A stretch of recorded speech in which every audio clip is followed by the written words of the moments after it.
At 0317 hours on March 3rd, an Iranian Air Force pilot climbed into a Yak-130 combat trainer at Merabad Air Base on the western edge of Tehran. The order was simple: get airborne, intercept, and challenge whatever was operating over the capital. He never got the chance.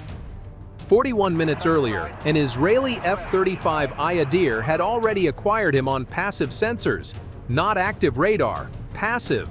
The F-35 was watching his base, watching his aircraft power up, watching the heat signature of his engines spool to full military power, without transmitting a single pulse that any Iranian radar could detect.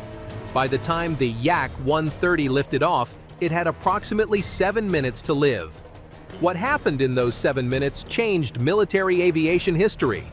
For the first time in the aircraft's 20-year operational career, an F-35 fired its weapons in anger at a manned aircraft. For the first time, a fifth-generation stealth fighter executed an air-to-air engagement in live combat, and closed the loop on 2 decades of debate about whether the platform could actually fight. The Yak-130 did not know it had been found. That is the whole point.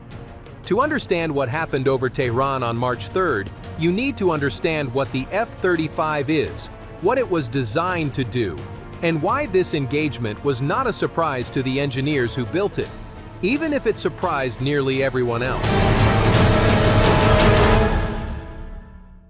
The F-35 was never primarily a dogfighter.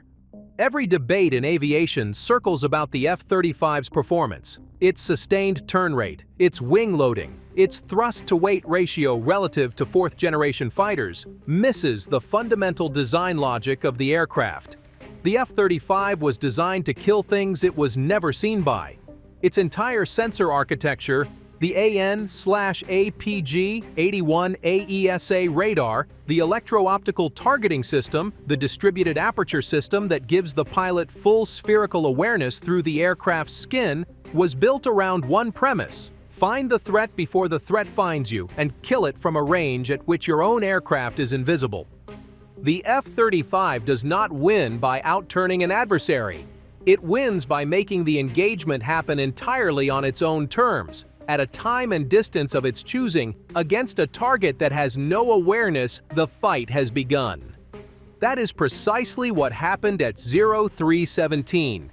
The Israeli F-35 I had been operating over western Tehran in a coordinated electronic warfare environment since approximately 0230.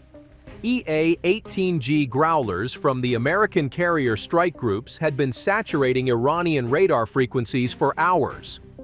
Iranian ground-based air defense was operating with a degraded, fragmented picture, detecting some threats, losing others, correlating tracks that no longer matched the aircraft that had generated them.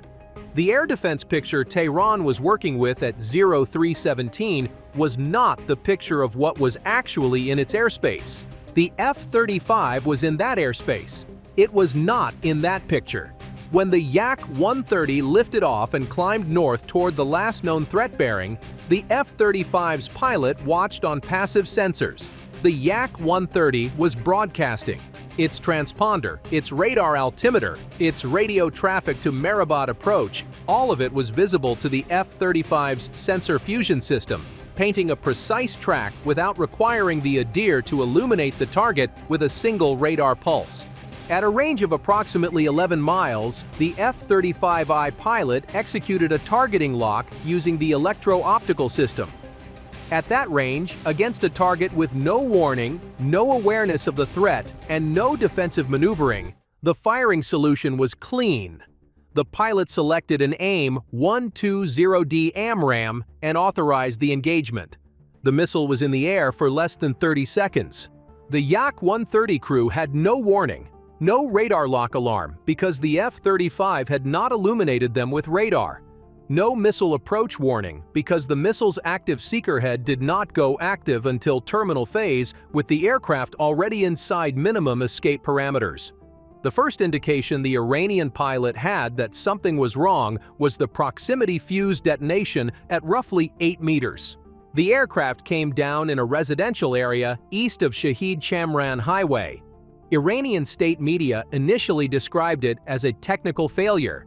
The Israeli Air Force confirmed the kill 12 hours later.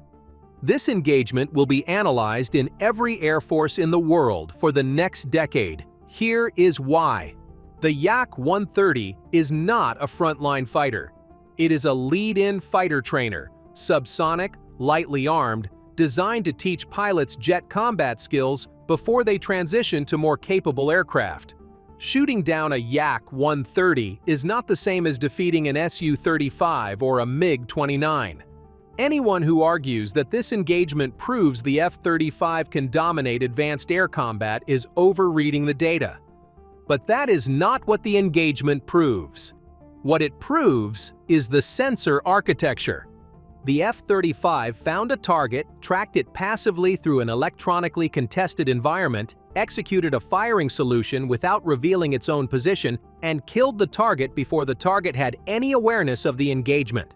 That process, detect, track, target, engage, kill, remain unseen, is exactly what the F-35 was designed to do. The fact that it executed it perfectly against a target that had every reason to be alert in an active combat zone is not a footnote. It is a validation of the entire design philosophy. The Iranian Air Force was not asleep that night.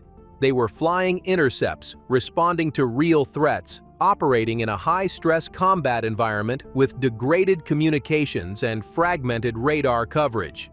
The Yak-130 that lifted off at 0317 was doing exactly what it was ordered to do, flown by a crew that had every reason to be vigilant. They never saw the F-35, they never heard it. They never received a single indication that it was there until the AMRAAM's proximity fuse detonated. That is the F-35 working as designed. Against a more capable adversary, an Su-35 with active jamming, a J-20 with its own sensor fusion, the engagement geometry becomes more complex, the margins tighter, the outcome less certain. Those debates remain open and will be debated in detail in future videos. What is no longer a debate is whether the F-35's passive kill chain functions in a real combat environment. It does. March 3, 2026, Merabad Air Base, 0317 local time, 11 miles. The F-35 has been flying for 2 decades. Criticized, defended, celebrated, and dismissed through every iteration of the debate. Too expensive, too slow, too compromised by the demands of 3 services trying to share one airframe. Those criticisms are documented and some are legitimate.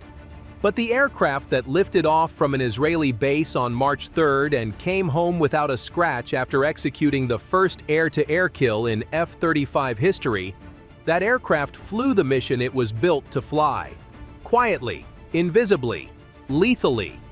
The Iranian crew that went up to intercept a threat they couldn't find never knew what kind of history they were part of. That is exactly how it was designed to work.